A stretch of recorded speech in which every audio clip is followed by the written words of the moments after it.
If you've been following our Ranger recovery build series, you're up to speed on just how far along we've come from a stock 800 EPS equipped Ranger. And if you haven't tuned in, we're going to give you a little bit of a recap. After our first build episode that included a lift kit and wheels and tires, we moved on to last week's episode where we made some serious headway by swapping out the stock front bumper for an ultra trick Warn pre-runner style bumper with integrated winch mount.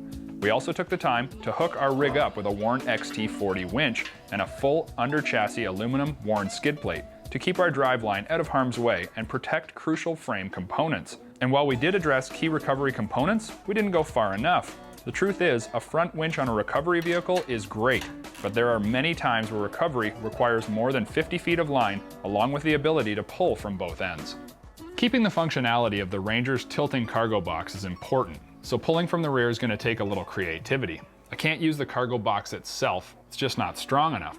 My other option is to weld something directly to the frame, or as Warns informed me, they have this really cool hitch-mountable 2-inch receiver plate that you put the winch directly on. Using a quick connect electrical coupler, we can mount the winch directly to the receiver plate.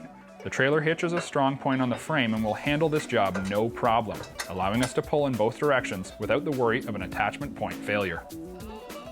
Just like on the front of the Ranger, we knew the right winch would have to be used to handle the jobs we're asking it to do and stand up to all the abuse of being out back and submerged in some gnarly situations. While we discussed using another XT40, we thought that might be overkill. I mean, 2 XT40s on one Ranger? After a quick review of the incredible specs the XT40 offers and the fully sealed design, we knew this was our best bet, along with the slick wireless controller that will absolutely come in handy when the 2-inch receiver mounted winch is buried in the mud. We also knew that with the patented disc brake featured on the XT40, it would deliver consistent winching control in very tricky situations. And when dealing with a big rig like the Ranger, we wanted to make sure we have a strong winching system to ensure safety at all times the winches are in use, and Warn's patented design delivers just that. With the winch installed in the 2-inch receiver, all we have to do is lock it in place with a standard trailer hitch pin. We know where our electrical needs to run to, and we can go ahead and finish up the install. While we did require a longer wiring harness to get power out to the back of the Ranger, the wiring process is very easy thanks to Warn's instructions and Polaris's easy to understand and readily available wiring posts up front under the hood. Routing the wires along the chassis takes some time and a few tie straps, but the process is clean and easy to accomplish, ending with the quick connect coupler for the winch at the rear of the chassis next to the trailer hitch receiver, and the toggle switch routed through the dash similar to the front winch toggle. With the ultimate in winching capabilities covered, a thought came to my mind, and it said to me, what about at nighttime? And then a light came on. But it wasn't a big enough light. But we have the technology. Hey, guess what? Warn makes some kick-arse lights too, and I ordered enough to light our Ranger up like a Christmas tree, while only drawing minimal wattage.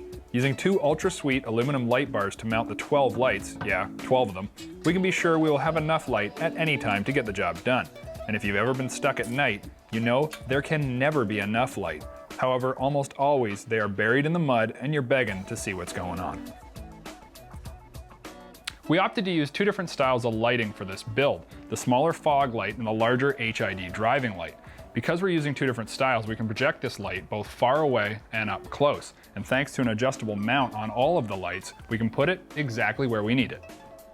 The WXT200 fog lights are perfect for close positioning, as their most usable light is between 0 and 100 feet, and draw only 35 watts, while on the flip side, the WXT400 HID driving lights will project light up to 400 feet and draw a mere 40 watts. Using these in combination will cover us no matter where we are around the rig.